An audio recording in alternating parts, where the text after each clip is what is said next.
podeu humiliar-nos, podeu reprimir-nos, podeu maltractar els nostres avis i la nostra gent.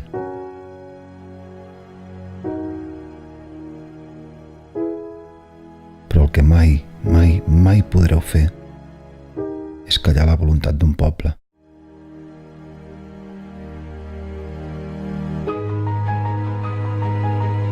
I ens alçarem.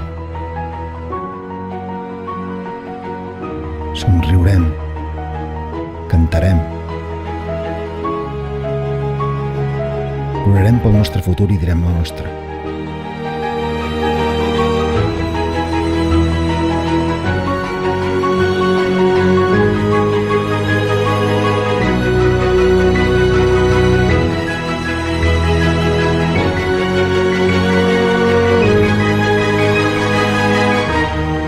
Per tots els que ho han fet possible, benvinguts a la República Independent de Catalunya.